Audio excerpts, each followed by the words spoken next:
of India gaming talent market, we have Mr. Sudhir Kamath, CEO of Nazara. I would request him to please be on the stage. We have Mr. Mohammad Hanif, CEO, Asian Institute of Design, and Mr. Sharang Naicker, CEO, Univ Esports.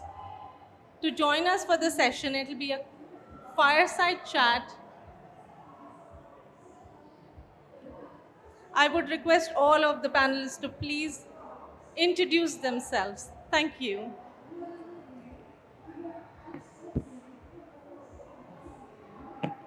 Thanks, Madhurima.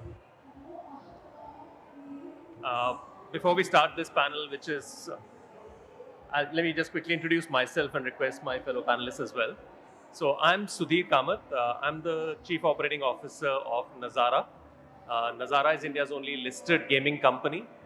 We have operations across multiple segments within gaming, including Nordwin is one of our group companies in esports, and then we have early learning games like Kidopia and Wildbirds. I'll pass. Yeah. Hi guys. Hi guys. So Sharang Naicker here.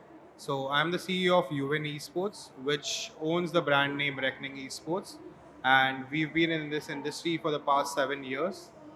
We've been invested into the esports industry in multiple facets. One has been the most primary has been building teams for esports game titles, as well as we've also organized esports events in the past. We've had multiple notable partnerships, with Tata Motors, with Kaspersky, with other legacy non-endemic brands as well.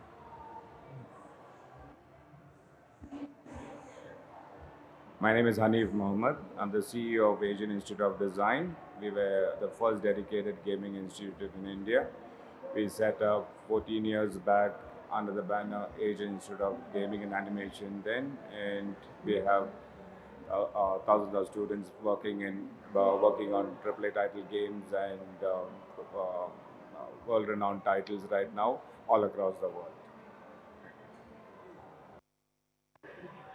Okay, I think we're going to have a slightly tough time competing with the noise from the background, and we've started a bit late. So we're actually going to keep it a relatively short session, but we'll try and keep it sharp. Um, Maybe if it works, I'll start by posing a couple of facts and maybe asking Hanif to comment on them, because as a professional focused on training, I think he probably brings the most richness to this topic right here. Hanif, maybe if we start with just how big do you think the gaming employment market is? I mean, what is the demand for talent in India? How many people are actually employed in gaming, and how many will be in the future? Requirement for talent in India for gaming always has been big. Right from when we started 14 years back, there were very few studios. The main studios then were Dhruva, Technicolor, Lakshya Digital, and mostly focused on console gaming and a little bit into online gaming then. They were always working on leading titles. They were working on Microsoft Studio games, Codemaster games. They were working in all, EA Sports games. But there was always dearth for talent, and that's the same thing which has continued with the emergence of mobile gaming. It has only exploded, and with the COVID and the kind of requirements, and we see this. Year on year, there are good studios like we have Rockstar's dedicated unit convert themselves into Rockstar India. Then we have Zynga. Then from Zynga, there's been a lot of offshoots of very successful studios like Moonfrog Labs. We have heavily funded game studios like Play Simple Games and Bombay Play and many offshoots which have come out. And there are smaller, but lot of new studios which has also cropped up around the corner, and we see numbers, and there's always requirement for game developers, and this is going in multifolds every year, if you ask me. But only the problem is that there's not enough talent in the market, or rather I would say trained talent in the market to support the growth of the industries. This has been the real challenge that I've been seeing. Now there's a new trend which I see is there are not only before there was always private education institutes which were concentrated, and they were the ones who were adding more numbers into the talented resources. But now I see most of university colleges and new private universities and state-run universities taking initiative and interest in having programs in gaming, animation, and visual effects. This is a new trend that also I've been seeing. Sharang, maybe if you want to add on from the esports perspective, how do you see that shaping up in terms of talent requirements in India? So esports has been always towards growing for the last 4 5 years. It's still a nascent industry, but in the last couple of years, with the COVID coming in, with geo disrupting the whole market, there has been a huge number of opportunities that has been open for the esports side of things. There are multiple tournament organizers which have started functioning. There are multiple esports teams which started coming into the limelight. There have been multiple, not just esports teams as well as esports tournaments. There have been multiple new ways of engaging with this growing esports community as well. Moving ahead, I feel that the only way that we can kind of improve upon this growing number is that we need to have a strong structure. We need to start educating the community at a very ground up level, like how your traditional sports have been exposed to all the kids who are as young as 5 6 years old. We need to kind of also educate them about esports. I'm not saying that push them towards gaming, make them into a monster or something like that, but uh, not just show them that the gaming is the only part of esports, but there are other multiple avenues where you can kind of lend your expertise. One of the biggest is you can manage teams, you can coach teams, you can be a data analyst, you can also be a graphic designer. There is a huge demand of graphic designers, video editors in the esports industry, because there's huge amount of content that has been started floating into the market. And to curate this content, so make this content viewable, there are multiple other elements that are also coming into the picture. So one of the biggest, we had a small conversation before this. I feel that corporates have to start coming into the esports industry. They have to start their involvement into esports industry will make the government also start realizing that this is an industry that is going to be going big. There is one fact that there is, from the age of as young as 13 to 25, there is 200 million population in India, and all of this population is going to come into force in the next 5 to 10 years.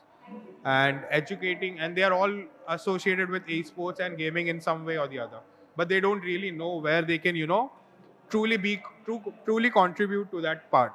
And we feel that educating them at a very young age is going to be very crucial for the growth of industry. One of the biggest is India having its massive population. Actually, let me chip in on that. So, as a industry, as a company in this space, right, when we look at both gaming and we operate and develop a number of games, as well as esports through Nordwin, we see a lot of talent that is required in the sector, and we actually see shortages mostly because when we try to hire positions, it's actually many times a tough task. Um, Maybe part of the mix, as you're saying, is there are people who want to actually get into the sector. There are companies which want to hire, but that then brings us to where is the training, where is the coordination in between, and what needs to change to make that more suitable. Is it more internships? Is it more industry experience? Is there some other thing that we're missing at this point? Hanif? Yes, of course. Learning by doing is something which will make always a difference. Internship has always been a challenge for multiple reasons. One, to host for a studio to host intern, it's very expensive with the kind of machines that they need to have, the number of software that they need to have, and most of the studios are small sized. Yes, also there is a lot of NDA issues and high security issues and things like that. Even to give projects out to us to work is also, for a large studio, has always been a problem. But yes, we've been trying to find different ways to work with the studios, to sometimes work on a older project with a name change and things like that, where they can give us. We give the floor open to the studios to come over and take our students and start molding the way they want it. we vet our programs. There are ways that they vet programs earlier itself, and then take it in the mode that that the studio is focused on. They're more on their pipelines. Being said that now there are smaller gamers, mobile gaming studios who approach us to take students on internships, NFT projects. Many NFT projects are there. Students have been given internships on that and working on live projects and all that. But yes, it is the best way is to work with, if for the student is to have 1-2 year of continuous internship. If that we are able to, we are trying to different ways to solve it. If we are able to solve that, that would definitely add value to the kind of resources that which is going to go into the industry. Hanif, do you also see a number of people from other sectors wanting to make the switch to gaming mid-career, and how do they do that? Yeah, that's always been the case because as an artist, most of the creatives I feel has been broken or lost by in the school system that we have. So we really don't know where the creative, talented resources are. We have done multiple. I mean, always the industry and the industry bodies have always had awarenesses done even in engineering college, medical school. We find we have found students who have come after finishing their what do you call masters in engineering, or there are doctors who have left their industry and come and join gaming because they were more passionate. So this is in this the we don't yes right now there are a lot of initiatives where there are digital art schools, or there is a lot of the new NEP is also going to help in how the programs are going to be structured, where there's going to be vocational training in schools, or even there are what do you call multi I mean, what do you call multi-segment specializations which is going to come in NEP. This will all help, but we find our talent are in many other sectors, not just only in creative sector, because they found, I mean, when we started, the industry was very difficult. We had to go and literally canvas and talk about as gaming as an industry and a development which is possible in India, and the kind of games which had been developed, to now they're all coming in search of, there's a lot of passionate students, or they're doing their research well. And I'm sure you must have heard of the previous panels talking about Generation Z. They're more focused, they know what they want. So they are doing their researches when they're in school itself and doing whatever that is required to be in the industry, and they're studying and searching and coming and joining programs like us or other university programs on gaming. No, I'll just add on that. The point about passion, and I actually think a lot of, especially when it comes to, say, game design, art, areas like that, typically you have people because they were passionate about games as kids maybe, and then they always thought of this as a career option and they moved on. But when it comes to some other skill sets, right, say product management or analytics or tech, now these are more generic skills. So you could have people who don't necessarily have the same passion for gaming. Now my question to you is, for both of you actually, is if you're trying to attract kids who are in that segment, who are not necessarily passionate today, but are we doing enough to let them think that gaming is actually a viable career choice for them? Where are we on that journey? How do we get to where we need to be?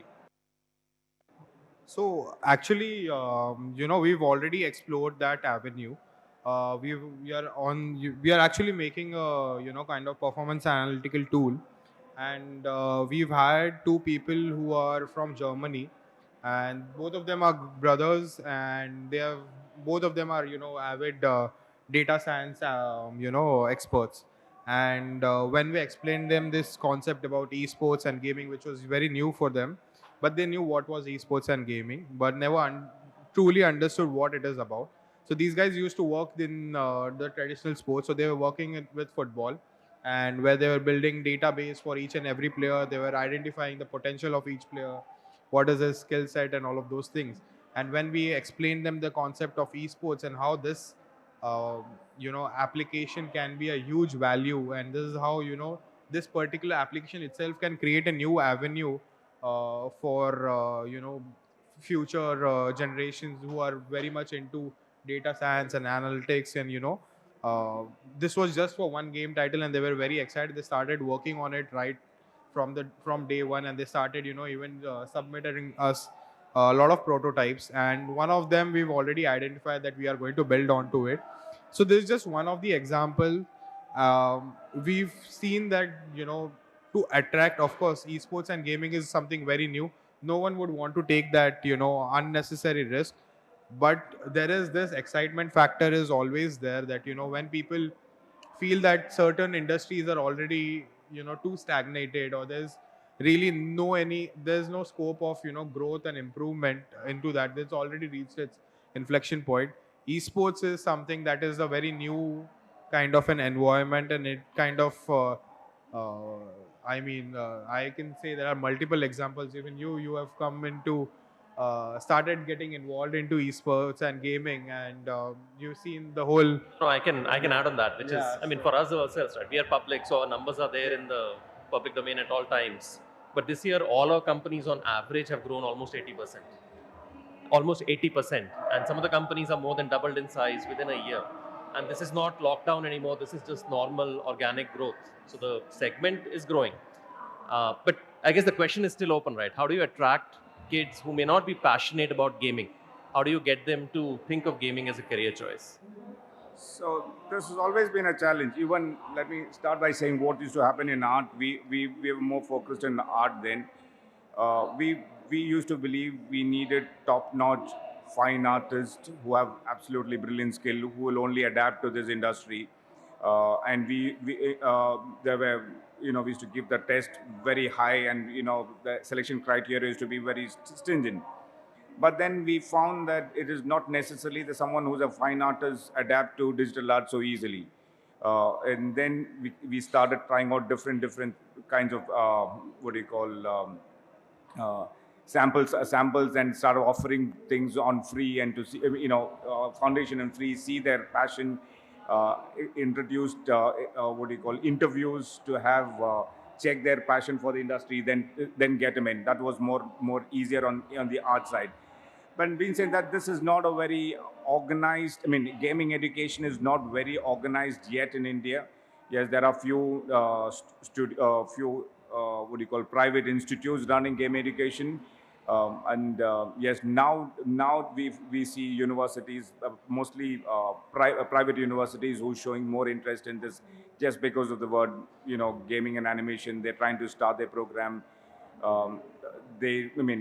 Faculties may not come with a lot of experience and all that, but they're still trying out. But what we try to do, and I see many industry bodies also are trying to do, is like work with these universities to what do you call have case studies and things like that. Maybe in a BCA where they have data analytics, we take over their case studies aspect of it, mostly to do with gaming, and what happens and things like that. Otherwise, from the educator side, yes, I don't see too much of going off people from the other sectors into the industry scene. But I see at the same time, like the Zynga had a major role. Zynga went pan-India and got a lot of IITians and all that, going them into the industry, and which has really helped in them getting out and setting up other studios, and then they going and spreading. It's mostly done by the studios or the industry more than education. But education, it is not so very well structured to do things like that at the moment. I'm going to just throw up two more topics, and then after that, I think we'll just open it for questions, or two themes, I would say, for discussion. I think one, in the recent past, the government seems to have finally started taking a lot more action, trying to promote AVGC as an industry. And there was the whole AVGC task force by the central government, as well as at the state level, we hear of initiatives, especially in Hyderabad and Bangalore and those governments. Any views on what do you think the government is doing now, or what it should be doing more to encourage talent? Either of you? I'll take that. I think one of the primary governments which did a lot on the first government to come out with a policy was Karnataka. AVGC policy, I think Abhay, the trade body which coordinated this, had a lot of role, and they set up digital art centers all across Karnataka. I think there are about 27 digital art centers all over Karnataka in fine art colleges. They had trained the trainer center, getting what do you call faculties from these digital art centers and small what do you call gaming and animation institute trained them. Digital art centers have primary infrastructure was set up. The industry body went and helped them have curate programs and conduct workshops and all that. And now I see some state universities also taken this up. Because of this initiative by the government, they have also started taking up and offering programs as well. There is a very fine center of excellence set up by, again, Karnataka government in Bangalore in one of the IT parks, and they have state-of-art machineries, and you can do even facial capture and motion capture.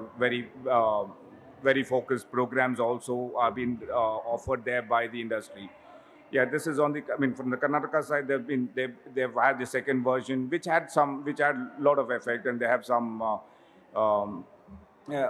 Seeing this, other governments also. I mean, Hyderabad's also been very progressive. They've been having the IGDC every year, and they've been completely funded by them, and they see a lot of traction. A lot of people come and they get speakers from all across the world, and the students and industries being able to interact with them and learn a lot from them as well. Plus, we're waiting for the Center of Excellence, which has been announced by the state government as well. I mean, from the national government as well. But yes, we have to see some traction on that. But yes, but I see there have been some governments have been quite proactive, and that's been actually helping the industry, in my opinion. I'll add one last point from my side, which is more around the general. At a global level, this year was the first time after many years that gaming actually shrunk as an industry. And globally, I think a lot of companies, including the largest ones, are under increasing pressure from their shareholders, investors, to generate better results. And one of the things that is causing also, I think, is a renewed focus on trying to see if there are certain skill sets which can be delivered remotely rather than being held in maybe the US or Europe or those markets. A lot of that offshoring right now may be happening more towards Eastern Europe or maybe Latin America or Philippines. But I think India again has a good position where, especially for some skill sets like say art as a good example, but content is another one, marketing is another one, user acquisition. Those are actually areas which you can build strong teams in India, and they can actually service companies, whether their own parent company or whether third-party companies. And you already have companies like say Pole to Win or Zynga's captive units, which are probably doing more than $100 million a year of revenue from India. And I think that's a trend that will accelerate as we go, which also will then drive, I mean, just like say in banking, you now have almost dedicated mini colonies in Hyderabad and Bangalore, just working on that segment. You will maybe eventually start seeing that in gaming as well. With that, I think we'll just open it up for questions, and we'll probably keep it for 5 or 10 minutes. So if any. Can we have a mic over there, please? Can we get a mic there?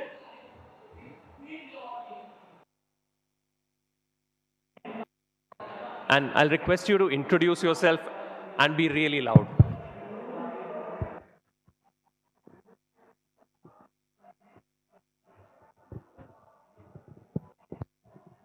Hello. Yeah, hi. I am Saurabh from PwC. So, question is basically that with the advent of Web 3.0, I think we have been seeing that there are a lot of developments being done in the area of blockchain, NFTs. Hello. I believe I'm decentralization, and it is basically said that now users will be having more control over their in-game assets. The user engagement should be improving, but on the hello, audible now? I'll just reframe my question again. So with the advent of blockchain, NFTs coming in, I think the user experience is supposed to improve. People have been saying that in-game assets, people have more control over it. Gamers will be enjoying this more compared to previous times when it was more centralized. But then on the other hand, based on some certain surveys with gamers, it has been found that the adoption rate hasn't been that high. And even yesterday, Mr. Sean from Crafton was speaking that they tried a few things, but they haven't been able to generate sizable revenue from it. there's a concern that there's a steep learning curve around Web 3.0 games as well. So how do we bridge the gap between what Web 3.0 brings in or can bring in the future and the steep learning curve that is maybe refraining gamers from enjoying this experience that they can? Shall I take that? Yeah. Um, so actually, I'll start with a slightly contrarian view on Web3 as well. But see, I think in many new emerging technologies, there is a hype cycle and there is a reality cycle or there's a delivery cycle, right? In Web3, there was a good position where the hype cycle ran ahead. So a lot of money got raised before maybe some of the products were built. And that's good, obviously, for the companies which are building those products because they have that much more runway. I think what companies are now doing is trying to figure out what are the actual utilities or use cases which actually drive value for customers, which is whether the players in this case, right? I'll give you an example. Like we have a company in the Nazara group called Next Wave, which has a product called WCC, World Cricket Championship. WCC 123. It's India's most popular cricket simulation game. Almost 10 million MAUs across different events. So 10 million people play it every month. Almost 2.5, 3 million played every day. So that's a lot of users who play the game, and it's like batting bowling simulation. Now, in this, we've been experimenting around what are some use cases for Web3, which we've been doing for maybe 6 or 8 months. First of those actually goes live actually this weekend, if I'm not mistaken. And what that does is that you have a few players, like say a Yuvraj Singh or a Mohammad Shami, who have given their NFTs as part of a collection. Now, if I, as a customer, purchase that NFT, I can use that player as my team member, and that player may have certain skill sets which help them in the game. At the same time, I bought an NFT. That NFT is still tradable on other platforms, and therefore there could be potentially appreciation which comes also. Earlier, a lot of the NFTs were about the appreciation rather than the use case. Here we're saying there is a use case which is clear, which has a benefit for you in the game, and the appreciation can still happen for you. We think this will really be a big jump, and there are other games which I know are trying to build other use cases which work. Eventually, you will have critical mass, and once you have value being generated for customers, how do the companies which are doing that make money? They will figure it out, and there will be business models which come. Already there are some, but we don't know which will be the dominant one at this time. And just to add to it, so is there a way to, because we are talking on those lines, developing talent, is there a way also to train them on how do they handle blockchain, NFTs? Maybe some of the users who are gamers who are coming in, they may not have the complete background of maybe how to get acquainted with the system. So is there something ongoing or in plan that like as a community we are also doing to improve that? So let's take the same example, WCC. There are 2 million people who pay it every day. Now, some of them may be interested in blockchain. Some of them may know about blockchain from before, some may not. Now, what will happen inevitably, because there will be discussions, there are WhatsApp groups, there are Facebook groups, people will soon realize, the ones who are not familiar with blockchain also, they will realize that if I take this player, I may be paying a 50 rupee or a 100 rupee fee upfront, but I'm getting something called an NFT. Now, I may initially make that 100 rupees purchase because it helps me in the game. But over time, I will also realize that there is some other value outside. So that actually gets them familiar with that. So it'll come. Just to add that a lot of blockchain development companies have been approaching institutes and start developing talent on that. Yeah, it's mostly NFTs requires 2D skills and things like that. So they have I know some of the programs which have embedded NFT or metaverse programs or art into the curriculums, and they've already trying to keep it ready for it. But yes, like I said before, there are a lot of NFTs or blockchain companies trying to work with us and many others training to get students to work on internships and things like that, because it's likely more lower skills that is required to develop these. It's not 3D yet in NFTs and things like that, but there are some programs which are going in. Yes, there are plenty of projects available on this, but again, trying to monetize and things like that is going to take a while, is what I feel. Thanks. I think we'll take one last question and then we'll stop. So, sorry, if any. And if no takers, Madhurima, all yours. I'd just like to thank my fellow panelists as well as CII and Madhurima for setting this up. And thanks for being a patient audience. Thank you so much. Thanks a lot for taking the opportunity and helping us understand the talent market in gaming industry. Thank you.